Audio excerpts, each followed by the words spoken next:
E hoje nós temos a participação do pastor Eli Prieto, que fala diretamente de San Antonio, no Texas, nos Estados Unidos. Muito obrigado, pastor, pela sua participação.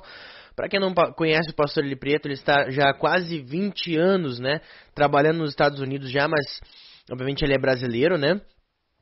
E ele então teve a sua formação teológica no Seminário Concórdia em Porto Alegre.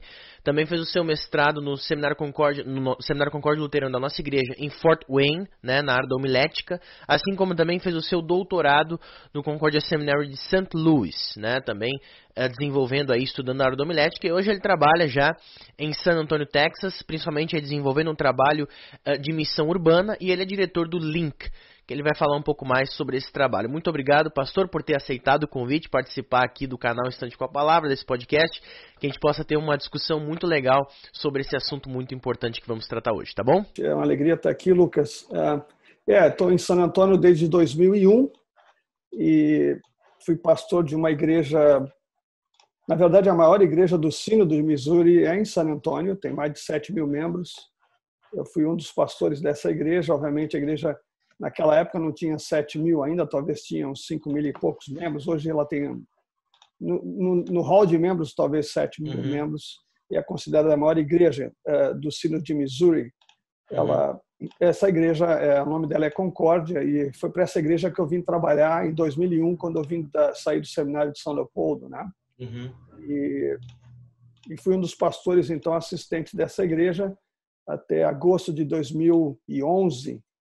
Aí eu fui chamado pelo distrito do Texas, que pertence à Lutheran Church Missouri Synod, né, LCMS, e fui chamado para ser diretor executivo do Link, que é uma organização missionária aqui em San Antonio, Lutheran Intercity Network Coalition, uma coligação de igrejas luteranas, que a maior preocupação é fazer um trabalho missionário na cidade, envolvendo outras igrejas locais, a nossa igreja e membros, né, e assim por diante.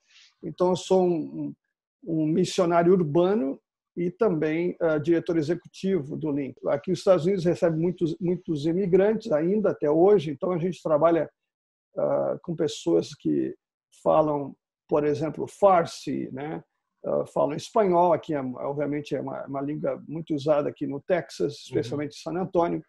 A gente já usou português aqui também, alguns estudos, né? Agora tem Telugu, uma igreja Telugu, que é uma das línguas da Índia, né? Então, assim, é um trabalho bem interessante. Estamos agora plantando uma igreja, né? Uma terminologia que se usa aqui nos Estados Unidos, plantar uma igreja no sul da cidade. Nós não temos uma igreja luterana, e aliás, não tem nenhuma igreja lá naquele pequeno, não é tão pequeno, mas é uma cidade hoje chamada Brooks, que há muito tempo atrás era uma base aérea da Força Aérea Americana e hoje se tornou uma cidade praticamente ao sul de San Antonio. Obviamente faz parte de San Antonio, mas é muito interessante essa localidade, está crescendo muito e não temos nenhuma igreja luterana e não há igrejas, em Brooks não tem nenhuma igreja, nem de outra denominação, né? Tem pessoas tentando trabalhar lá e nós estamos chegando lá também. Então, chamamos um missionário, um plantador de igrejas para fazer isso comigo. Quer dizer, ele é o responsável, né? Eu trabalho com ele dando treinamento com outras pessoas, mas ele é o plantador de igreja. Ele é que, de fato, está plantando a igreja. Também tem uma missão, uma das missões aqui, onde eu sou um dos pastores. Quer dizer, tem mais um pastor que trabalha comigo lá. A gente faz um trabalho quase que voluntário. Isso tudo que a gente faz em termos de experiência ministerial e evangelismo, a gente faz nessa igreja e multiplica para outras igrejas, né? Mas, como eu disse, estou aqui desde 2001, em San Antonio, no meu segundo lugar agora, né? Fiquei 10 anos e meio no primeiro lugar e agora estou 10 anos, praticamente, quase 10 anos no segundo lugar, nessa nova função. Senhor, falando a respeito da missão que trabalhas aí na cidade, aí na região, em todo o trabalho Link também, né? Eu também inserido no contexto e na cultura que principalmente na cultura americana, obviamente, mas a cultura mundial, enfim. Nós temos... O senhor deu uma palestra no passado, e aí eu introduzo o assunto, né? E foi um dos motivos também que me levou a convidá-lo para participar, professor. Sobre a respeito do pós-modernismo, os desafios da igreja no mundo pós-moderno. Acho que o senhor enfrenta isso, esse pós-modernismo diariamente com o trabalho de missão que o senhor realiza, né, em toda a região. E eu acho que é um assunto bastante pertinente, muito atual, né, que nós podemos discutir neste momento sobre os desafios e aí eu já abro a discussão dos desafios, mas também as oportunidades que o mundo pós-moderno nos apresenta a partir daquilo que nós temos, né? A partir daquilo que as pessoas são e como nós podemos agir como cristãos e como igreja cristã. O ano passado eu estive falando no 23º Congresso Nacional da Liga de Leigos em Bento Gonçalves, setembro do ano passado, e obviamente o tema que eles me deram foram os desafios, né, do pós-modernismo para especificamente a Liga de Leigos, mas também a IELB, né, a Igreja Luterana do Brasil. E aí eu disse, né, eu achava, quando eles propuseram o nome desafios, eu falei, olha, eu acho que os desafios também vêm com oportunidades, né? Tem uma palavra em chinês, né? Eu não falo chinês, mas a palavra eu acho que é Weijingdei, uma coisa assim. Mas a palavra em chinês, a palavra para eles crise, é formada de duas palavras, quer dizer, o chinês forma duas palavras, né? E para eles a palavra crise é formada da palavra perigo e oportunidade. Quer dizer, quando eles querem falar crise, na palavra crise está o perigo da crise, mas também é uma oportunidade. Para mim, o pós-modernismo é como essa palavra também, né? Quer dizer, pode ser um momento de crise ou desafio, mas ao mesmo tempo uma oportunidade, né? Obviamente, tira a gente um pouco da nossa zona de conforto, porque a gente está acostumado a fazer as coisas de uma maneira e aí vem, né, essa realidade do mundo pós-moderna e que nos desafia, né? Ao mesmo tempo nos dá oportunidades, quer dizer, o pós-modernismo, obviamente se a gente vai falar de modernidade, a modernidade provavelmente durou uns 200 anos, né? E começou ali na queda da Bastilha de 1789 e foi até a queda do Muro de Berlim em 1989. Dizem que ali, nesse período, acabou o mundo moderno, vamos dizer assim, né? Há quem diga que o mundo pós-moderno acabou quando as torres em Nova York caíram, né? Então, nós já estamos no período pós-moderno, alguns dizem, né? É interessante, né? E alguém vai dizer que o modernismo começou antes da queda da Bastilha, né, com René Descartes, quando ele falou, né, que eu penso, logo existo. Então, ali já começou essa ideia da razão, do racionalismo. Enfim, né, é muito difícil quando a gente fala de períodos na história, eles nunca estão compartimentizados, né, eles nunca estão dentro de uma caixinha.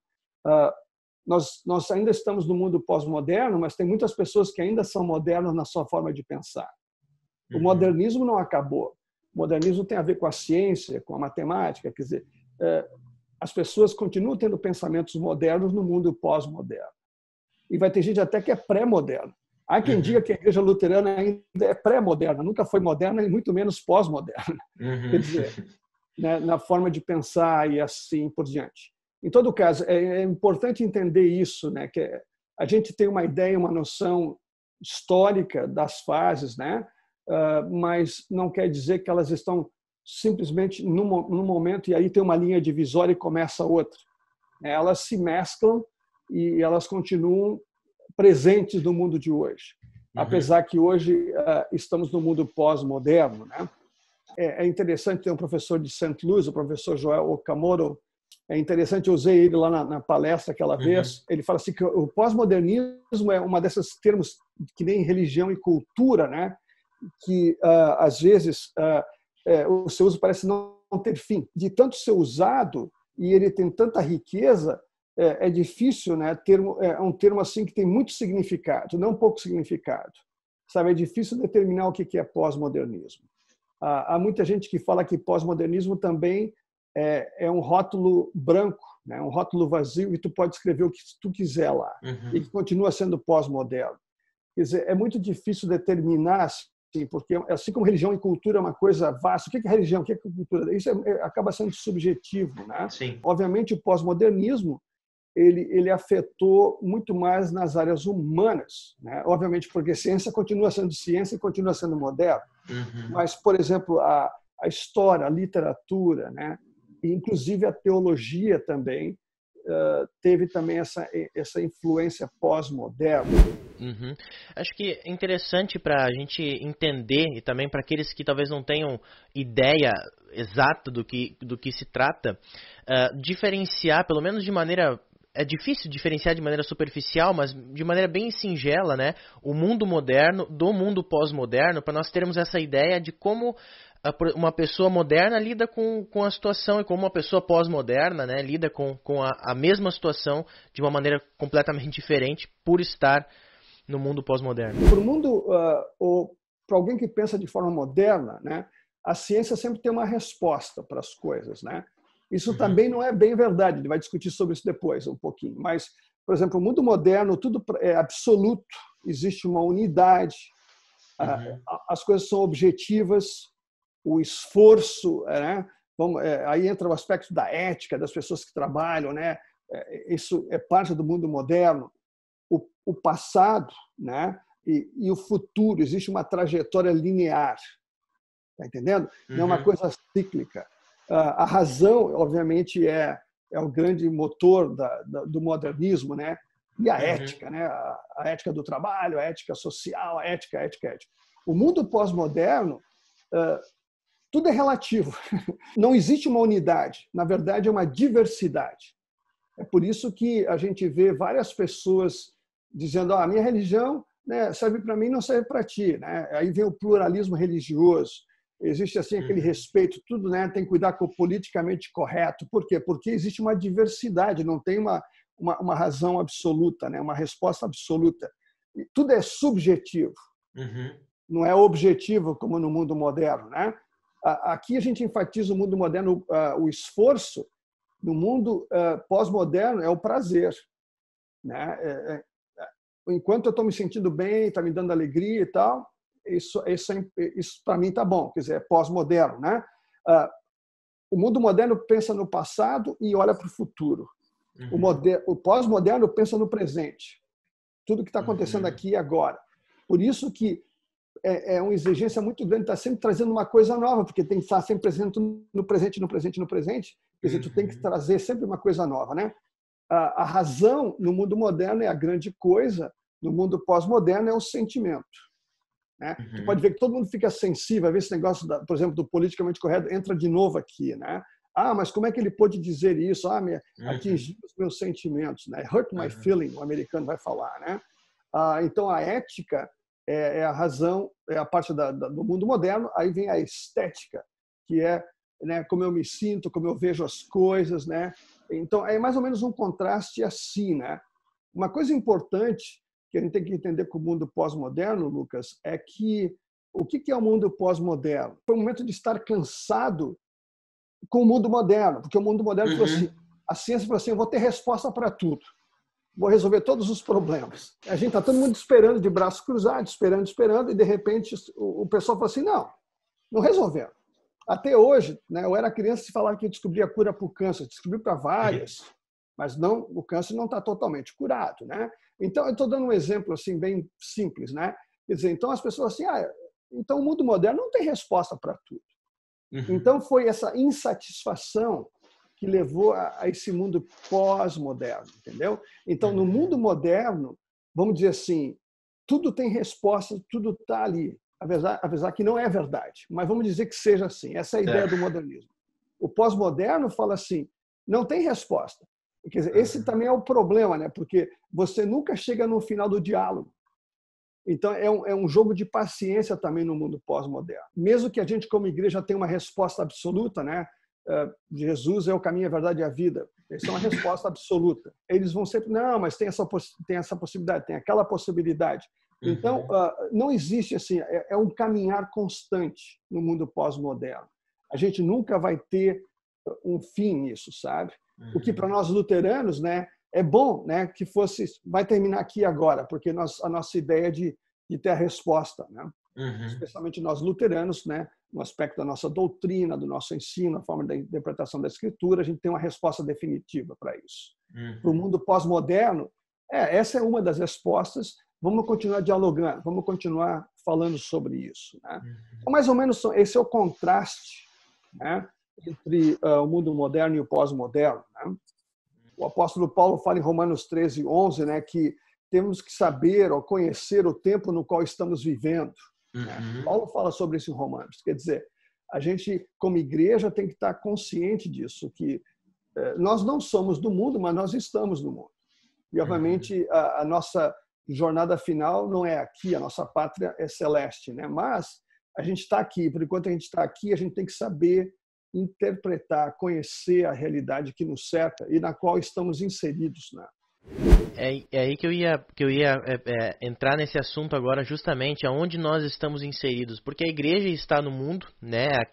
A questão do cristianismo e a cultura, como o senhor colocou, a igreja está no mundo e a igreja é influenciada pelo pensamento pós-moderno, porque como o senhor colocou na palestra, pessoas pós-modernas estão dentro da igreja. Modernas também, exato, né?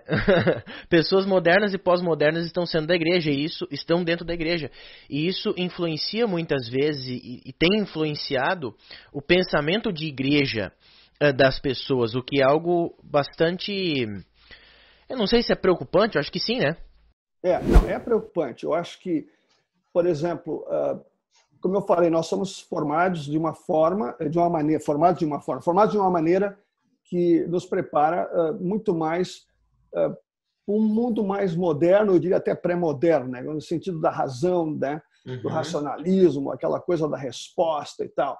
E isso é bem luterano, até por causa da nossa gênese, né? Quer dizer, a igreja luterana é alemã, se você observa bem como é que é o pensamento alemão, né? É bem analítico, etc., né? Isso não só alemão, né? De uma forma genérica, assim, o mundo ocidental é assim, né? Quer dizer, a gente usa muito mais a forma de razão, de pensamento, etc. Mas a gente tem que entender que nós somos treinados assim, mas nós estamos numa igreja que hoje vem pessoas que não são necessariamente como nós fomos treinados para ser pastores, né? Ou mesmo aqueles membros que estão lá há anos na igreja e querem que a igreja seja esse jeito, e será daquele jeito em termos de doutrina, de prática litúrgica, com certeza. A gente não vai jogar essas tradições fora, nem deveria, porque fazem parte da igreja. Portanto, nós temos que fazer alguma forma de, não vou dizer adaptar as coisas, mas tentar entender a realidade. Nós temos alguns livros do Dr. Witt, que é publicado pela Concórdia, mas ele tem um livro que eu acho que foi traduzido em português, mas não pela Concórdia, Os Tempos Pós-Modernos. É um livro que ele escreveu há muito tempo. E ele fala assim que desde o seu início a igreja cristã sempre teve que enfrentar a cultura e viver em tensão com o mundo. Não é uma coisa nova. Tu olha no livro de Atos, Jesus também no seu tempo, né? Ele estava em tensão com a cultura da época e a cultura religiosa da época, né? Então o Witt fala assim: se a gente ignorar a cultura, a gente corre o risco de se tornar irrelevante. Então a gente não pode se tornar irrelevante, né? Mas também aceitar a cultura sem criticismo, há o perigo da gente criar um sincretismo, que a gente sabe o que é sincretismo, é uma mistura, né, de fé, de religião, tudo é igual, que é bem um pensamento pós-moderno pluralista, né? Então, e aí, se nós também aceitar a cultura sem criticismo, também temos o perigo do sincretismo e, consequentemente, uma infidelidade, né, à Escritura e à doutrina que nós ensinamos baseada na Escritura e nas nossas confissões. Então, sabe, é importante, né? Tem que imaginar aquele cara que está no circo, né, balançando os pratos, né? Ele não quer que nenhum prato caia, então ele tem que correr para lá e para cá para manter a coisa, né? Então a gente também tem que ter esse equilíbrio de manter as coisas rodando e sabendo exatamente por que elas estão ali. Eu acho que o desafio para a igreja hoje e para um pastor é tentar entender a si mesmo também como é que ele vê as coisas no mundo, do seu próprio mundo e como ele vê a realidade da sua congregação, né? Olhar para as pessoas que estão ali sentadas na igreja, né? Um exercício muito interessante, né? Eu sou professor de homilética, então sempre fico pensando sobre isso, mas há pessoas que dizem assim, quando a gente vai escrever um sermão, a gente deveria entrar na igreja, pelo menos uma certa altura do preparo do sermão, e sentar nos lugares, porque, sabe, cada pessoa senta praticamente no seu mesmo lugar, né? Sim. Entende? Então, é interessante ver que sentar no lugar ali onde senta o seu Antônio, né, todo domingo, e sentar lá onde está o seu Antônio e tentar naquele momento que você está sentado no banco do seu Antônio, tentar ver como é que ele entenderia o seu sermão. Como é que o que você vai falar domingo se aplica à vida do seu Antônio. Aí depois tem a Maria, que senta lá na outra ponta da igreja, lá com os 2 filhos dela, é mãe solteira. Como é que a Maria vai entender esse sermão com uma filha de 6 anos e uma de 3? Que trabalha 10 horas por dia, pega 2 anos para vir para a igreja, sabe? Então, você está entendendo o negócio? Quer dizer, como é que a gente poder entender a realidade dessas pessoas que estão ali na sua frente na igreja? E esse não é só o desafio do pastor, mas também da liderança da igreja. Quem são as pessoas que se congregam aqui, que Deus nos deu, que Deus traz aqui diariamente ou dominicalmente? Elas são modernas, pós-modernas? Com certeza serão e são. E a gente, como igreja, tem que estar atento para isso. Quer dizer, viver com essa tensão do mundo, mas, ao mesmo tempo, não ignorar essa realidade, porque a gente fica irrelevante. Aí você fala, não atinge eles, porque não tem nada a ver com a vida deles. A gente fica totalmente desconectado, a gente diria. Eu ia citar, professor, um autor que o senhor citou lá naquela palestra, que é o Redner, que ele fala que é interessantíssima aquela citação, que o senhor coloca lá, que muitas vezes no mundo pós-moderno a igreja precisa cuidar para ela não ser, porque ela acaba deixando de servir almas e acaba a passar a servir os eus. A citação em inglês é até interessante que o senhor coloca lá. Isso, na verdade, é um entendimento bastante terapêutico. Na semana passada a gente teve a entrevista aqui com o pastor Samuel Furman, e a gente falou bastante isso. Nós falamos bastante sobre o Deus à nossa imagem e semelhança, que nós moldamos da maneira que nós queremos que ele haja por nós. A gente coloca ele numa caixa, vai lá e busca a hora que a gente precisa, quase um Deus terapêutico. O deísmo terapêutico moralista. Justamente. Exatamente. Isso é uma boa lembrança lá. Quer dizer, ele cita isso, que a igreja hoje, ele fala lá que não há lugar mais seguro hoje no mundo e nossas igrejas para ser cristão. Sabe? Ele fala isso. É uma nova época. Quer dizer, antigamente você ia na igreja, você ouvia, as pessoas praticamente pensavam da mesma forma que você pensa, o pastor também, Hoje em dia, você vai lá, é uma floresta. Você encontra todo tipo de fauna, lá, e flora também, Quer dizer, é tudo, na verdade, muitas pessoas estão indo na igreja em busca do seu eu, Esse deísmo terapêutico, de fato, é buscar o eu, satisfazer o eu. Quer dizer, mesmo que eles abordam essa ideia de que existe um Deus, mas o Deus é de acordo com como eu quero. É uma coisa subjetiva de novo, aí entra bem pós-modernismo, É o meu Deus, e isso também é um perigo dentro da igreja, porque como é que a gente vai trazer isso para a igreja? Aí vem, obviamente, Paulo de novo em Efésios, no capítulo 5, ele vai falar que, portanto, tenham cuidado com a maneira como vocês vivem. Paulo fala sobre isso, Efésios 5, 15 e 16, ele fala, e vivam não como tolos, a gente não deve ser bobo, bobalhão que a gente não sabe o que está acontecendo no mundo, mas como sábios, aproveitando bem os dias, ou o tempo. Por quê? Porque os dias são maus.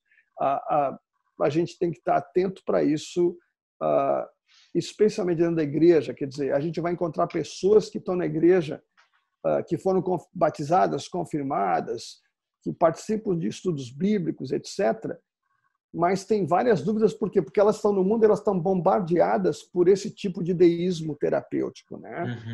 A gente falou bastante a respeito, nesse tempo que a gente vem conversando, bastante a respeito de todos esses desafios que o mundo pós-moderno nos coloca à frente.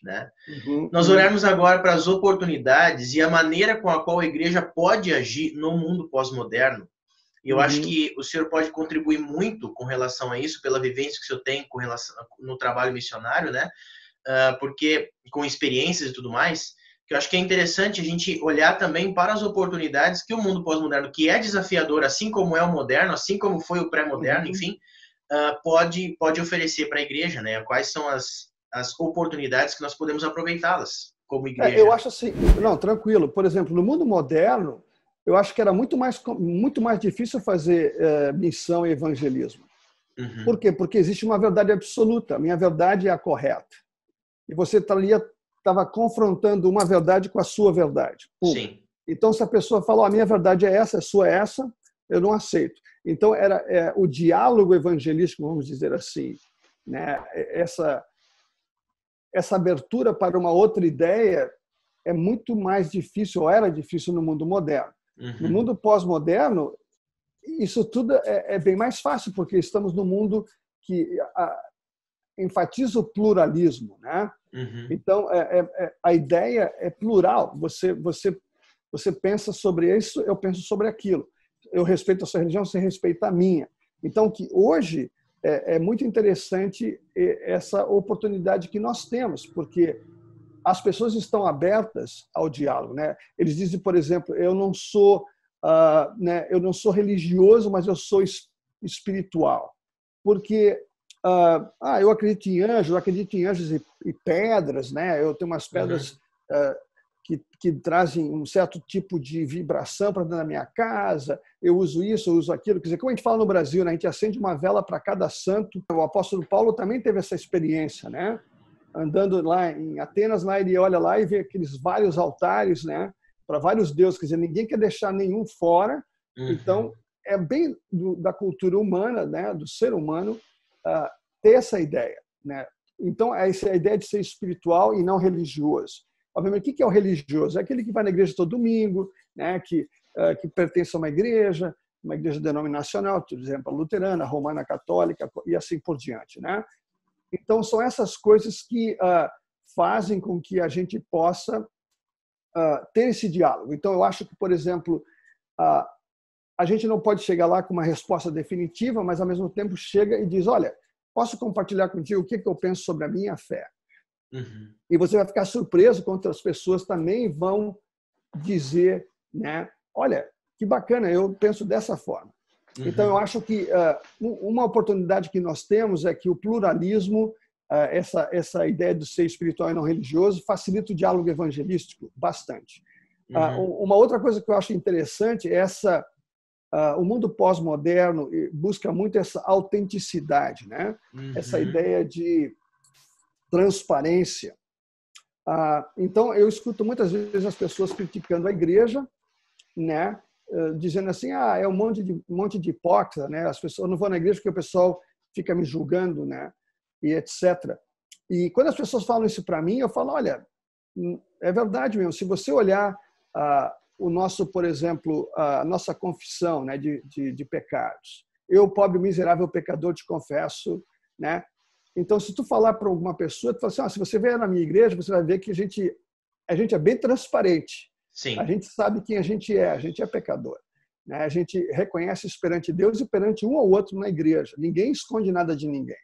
Nosso culto, a primeira coisa que a gente faz é invocação e confissão dos pecados. A gente começa o culto dizendo a gente está todo mundo no mesmo nível, inclusive o pastor, né? Então, isso também favorece o diálogo. Tem gente que fica admirada quando você fala isso para eles, quer dizer, essa ideia da autenticidade e também da transparência.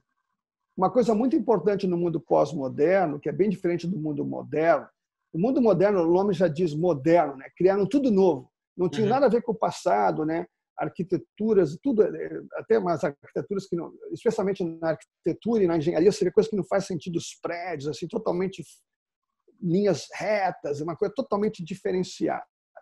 Agora, se você olha para o mundo pós-moderno, você olha agora no meio, nas artes, na arquitetura, você vai ver que no mundo pós-moderno, os arquitetos, os artistas, eles se inspiram em coisas do passado.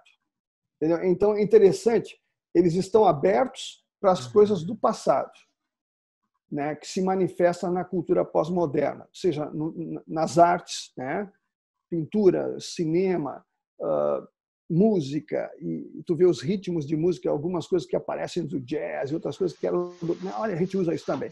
Então, veja bem, a nossa igreja, quando eu digo a igreja cristã, é uma igreja que existe mais de 2000 anos, né? Então, tem muita coisa do passado, né, para trazer. Entendeu? Então, é interessante talvez fazer essas conexões das coisas do passado com as coisas do presente. E eles estão abertos para isso. Eles estão interessados. Por que muita gente hoje está interessado, às vezes, num culto litúrgico? Nem todos estão. as pessoas da minha idade, que estão aí com 55, 60, né? O que eles chamam aqui de baby boomers aqui nos Estados Unidos, que nasceram aí nos anos 60, no início dos anos 60, final dos anos 50, 58, 59 em diante. Esse pessoal é muito mais modernista no sentido pós-moderno, no sentido de música, né? Eu acho que é mais modernista do que outra coisa, em todo caso. Mas o pessoal pós-moderno, eles gostam dessas coisas do passado. Por exemplo, tem gente que gosta de uma igreja litúrgica, né? E aí por isso que você vê um movimento muito forte na igreja Missouri, e a gente tem visto isso também se manifestar aí no Brasil, alguns pastores jovens puxando assim um monte para o culto litúrgico e tal, porque isso é uma coisa que é parte da cultura deles, tá vendo? Eles estão indo em busca desse passado. E por que nós fazemos o culto dessa maneira? Então, eu acho que é uma oportunidade também para discutir isso com as pessoas. Por que a nossa igreja é uma igreja histórica, litúrgica histórica? Né? Tem uma razão. Vai sempre ao passado. Você não está no vácuo. Você não está no vácuo. Nunca. Você está sempre em relação a alguém. A sua própria família, né? Que é a primeira célula da sociedade, que hoje está se acabando com essa célula social, né? Sim. Mas, em todo caso. E dali se expande para a sua família mais ampla, né? E depois para a sua comunidade local, e aí a sua igreja, e a sua cidade, e o seu estado, e o seu país, né? E aí a gente vem falando de Brasil, né? Que é praticamente quase um continente, né? Porque Brasil, né? Dá para falar de Brasis, né? Plural, porque você está no sul, é um tipo de coisa, você está no São Paulo, meio oeste do Brasil, lá em Brasília, você vai para o norte, nordeste, cada realidade é diferente. E aí exatamente existem tradições que estão presentes em cada lugar. Isso também é importante para os pastores, né? Que vão ser missionários no norte, nordeste do Brasil, e às vezes são gaúchos, né? Ou são do sul do Brasil. Tem que estar aberto para entender essas coisas que estão acontecendo. De novo, né? Não é só pós-moderno, mas pós-moderno local. O que essa localidade oferece ou me desafia? Essa também é uma outra coisa importante nessa ideia pós-moderna, né? Porque esse aspecto do interpessoal e relações em comunidade, né? Para eles é muito importante, mesmo que eles usam a mídia social, né? Mas tu vê, existe um anseio para estar em comunidade. Sim. Apesar que a ideia deles de comunidade talvez é um pouco distinta. Mas veja só como as pessoas estão ficando agora bem paranoicas aí com esse negócio da quarentena, né? Porque as pessoas não podem estar juntas. Isso é uma característica bem clara do que Deus diz em Gênesis, né? É bom que o homem esteja só, né? Quer dizer, a gente tem respostas para isso. A igreja cristã é uma comunidade dos santos. A gente confessa isso no credo apostólico, né? A comunidade dos santos está aí reunidas não só naquela igreja local, mas as outras igrejas luteranas, as outras igrejas cristãs no meu estado, no meu país, no mundo, né? Você pertence a alguma coisa, essa ideia da interrelacionalidade. E Deus é um Deus de relações. Deus sempre quer estar em relações conosco. Então, assim, eu vejo nos trabalhos que eu faço aqui esse tipo de anseio, né, Lucas, das pessoas estarem juntas. E essa é uma oportunidade que a igreja tem para oferecer, porque a igreja é uma comunidade, né? É um grupo de pessoas que se relacionam. E se você abre as portas e oferece isso às pessoas, elas anseiam por isso. Obviamente tem que ter um diálogo com elas e fazer com que ela... De novo, aí tem que pensar no que é a necessidade cultural delas, né? Ser relevante para a realidade delas. A gente poderia falar agora sobre isso depois, mas não sei se a gente vai falar o que está acontecendo hoje, o que a gente está fazendo hoje em termos de cultos, né? Por causa desse... Sim, eu ia perguntar isso mesmo agora, exatamente. Não, legal. Não, eu ia falar justamente sobre isso, né? A respeito, a gente está vivendo um período totalmente diferente da normalidade, totalmente fora daquilo que a gente poderia esperar, né? Eu sempre falo para o pessoal assim, pensem há 3, 4, 5 meses atrás quais eram seus planos para estar hoje. Eu tinha outros planos, né? Não, de repente não era estar fazendo o que eu estou fazendo na quarentena agora, eram outras coisas, né? Mas a gente se viu na obrigação, né, de mudar as coisas, de aprender coisas novas, de se envolver com as pessoas de outras maneiras, né? Isso está diretamente relacionado ao mundo pós-moderno, porque nós estamos vivendo em um período pós-moderno, a pandemia está acontecendo durante o período pós-moderno, né?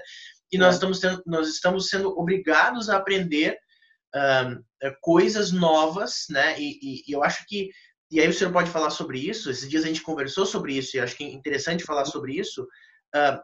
Como a igreja ela vai estar depois que passar essa pandemia. Não vai adiantar nada passar por ela e a gente voltar para trás, porque vai ser um regresso, né? Exatamente. Pensar para frente, né? Isso é um ponto que a gente podia discutir muito sobre isso. Aqui, né, é muito, não sei, no Brasil ainda não estamos lá ainda, mas aqui assim há grupos bem claros dentro do nosso sínodo, por exemplo, que são contra totalmente usar telas na igreja, né, N tipo de projeção, né, qualquer tipo, né, a pregação é só o pastor no púlpito, não se usa nem um objeto, né, uma coisa para mostrar, olha aqui, isso aqui, né, às vezes você usa um objeto na mão e você vai pregando e vai elaborando um projeto que está na sua, né, um objeto que está na sua mão. Tem gente que é totalmente contra, por quê? Tá vendo? É o pensamento literário. A palavra para ser proclamada, é só dita, etc., né? Nada mais do que isso. Todavia, se hoje qualquer igreja que pensa assim, ou dos muitos que pensam, se eles querem oferecer culto, o que eles estão fazendo? Eles estão usando a mídia social. Eles estão usando o Zoom, que é o que nós estamos usando agora, ou estão usando o Skype, ou outro tipo de broadcasting que eles chamam, né?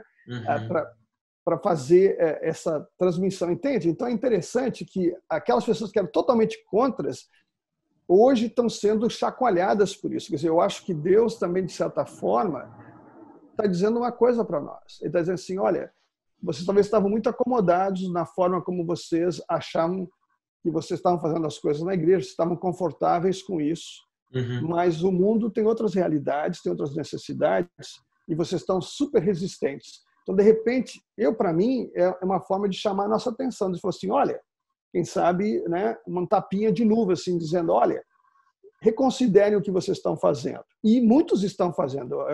Eu vejo isso, acompanho as coisas aqui. Todo mundo teve que fazer, porque senão não teria como dar culto e oferecer a palavra para os membros deles. Uma coisa que me preocupa, agora aos poucos as pessoas estão voltando, é se eles vão voltar totalmente ao que eles sempre fizeram antes. Nós estamos transicionando nos últimos 3 cultos, as pessoas estão voltando para a igreja. Primeiro culto, 3 domingos atrás, a gente fez só com 6 pessoas dentro da igreja para ver como é que ia funcionar. No domingo seguinte, a gente fez com 11 pessoas. Domingo passado, tinha 17 pessoas dentro da igreja e em torno de umas 40 vendo a gente pelo Zoom.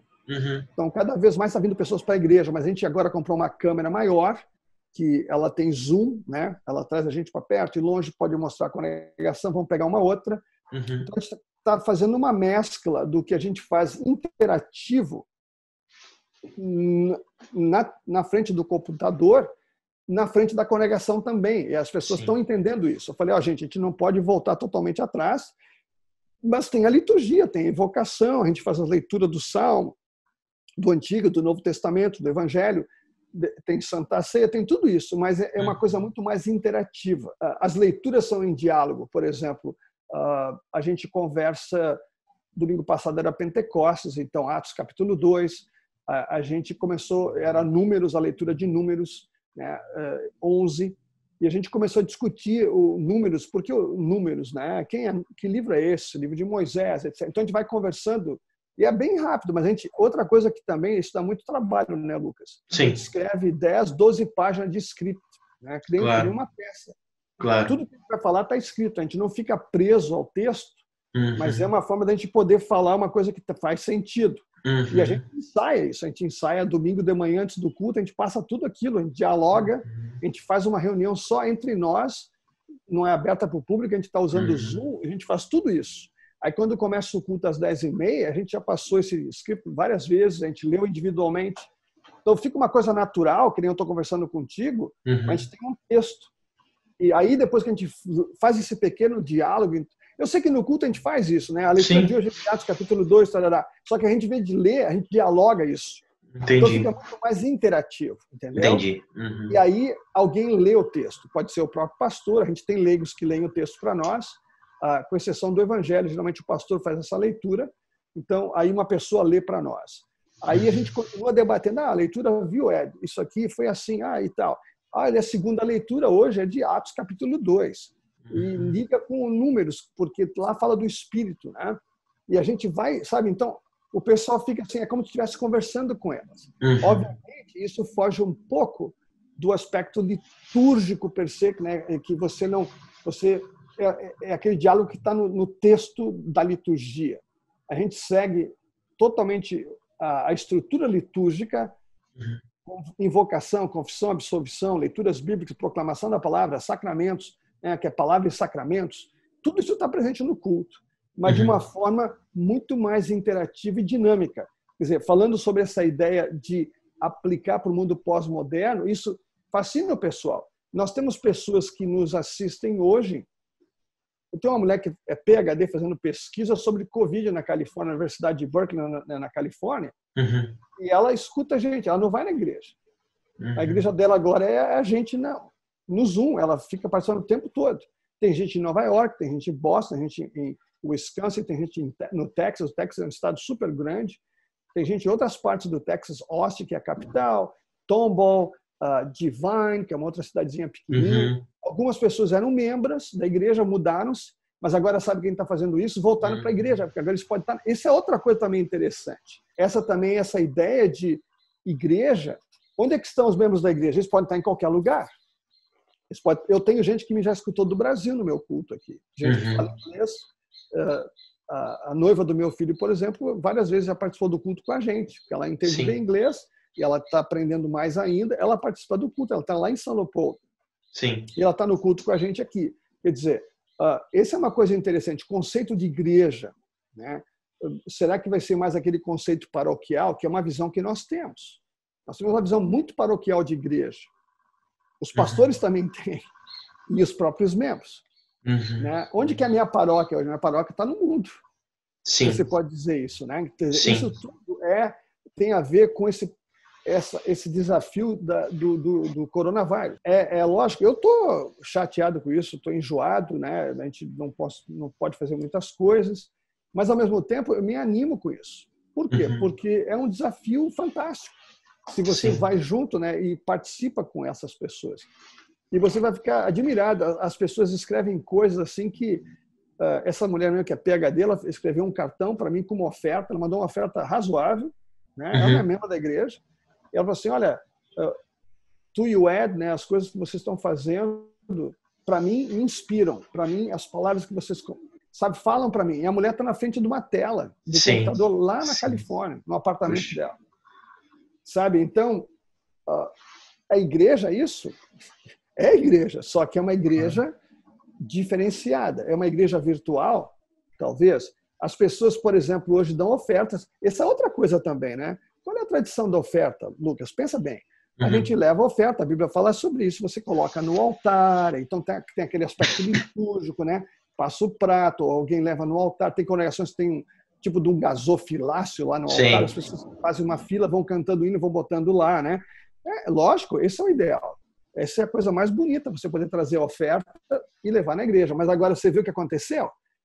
A gente, por causa do desafio pandêmico, a gente ouve o próprio presidente da Igreja do Brasil, que eu achei muito bacana, o pastor Geraldo e outras pessoas falando, não, olha, vocês podem fazer oferta no banco. Viu só, quer dizer, como é que a gente chama isso no Brasil? A dor ensina a gemer, né? Interessante como algumas coisas, de repente, forçam a gente a mudar. Então não é oferta?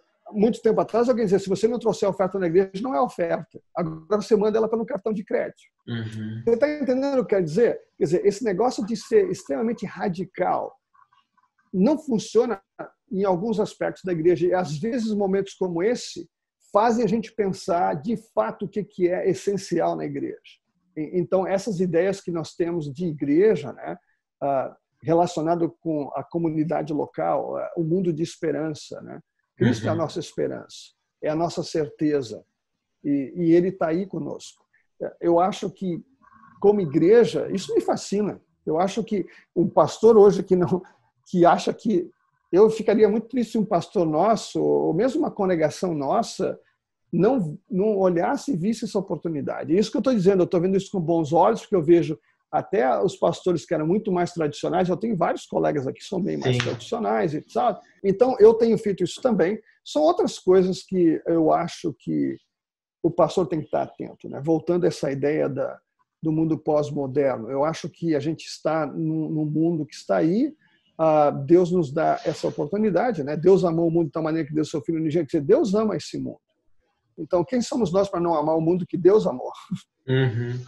Entendeu? Que Ele mesmo criou. Obviamente, é um mundo que está em pecado, está afetado pelo pecado, mas Deus continua amando o mundo porque constantemente Ele continua mandando Jesus. Sim. Ele está aqui conosco até Ele voltar, né? Pentecoste é exatamente essa mensagem aí de propagar o evangelho para as várias culturas e línguas.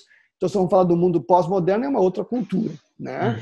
Quer dizer, que fala a mesma língua, de repente, nossa, no sentido, mas necessariamente não é a mesma língua, porque até usam outra terminologia e vem o mundo de uma outra perspectiva. Pastor, a conversa está muito boa, muito bom conversar com o senhor mesmo, mas muito obrigado por ter aceitado o convite. A conversa foi muito boa, né? Muita informação, muitas ideias, muito compartilhamento interessante de experiências, e a gente gosta muito disso, é muito importante numa realidade bem diferente, de repente, da maioria aqui no Brasil. Por exemplo, a realidade do senhor é bem diferente da minha, mas mesmo assim a gente pode trocar ideias e experiências e aprender mais uns com os outros. Muito obrigado mesmo por ter aceitado o convite. Obrigado, Lucas. Me avisa aí quando sair para me dar uma olhada, né? A gente pode outra hora falar sobre outros temas, né? Se tiver interesse, né? A gente pode continuar falando sobre cultura, pode falar sobre igreja, né? Evangelismo e coisas que a gente tem feito aqui, por exemplo, ou plantar uma igreja e outras coisas que são interessantes, né? Ou mesmo na área da pregação, da comunicação e assim por diante. E para você que acompanhou esse vídeo até o final, muito obrigado. Espero que nós tenhamos contribuído de alguma forma para o seu conhecimento. Desejamos a todos as mais ricas bênçãos de Deus. Não se esquece, se inscreve aqui no canal, ative o sininho das notificações, deixe seu like. Mais podcasts estão saindo aí nas próximas semanas. As mais ricas bênçãos de Deus e até a próxima. Tchau, tchau.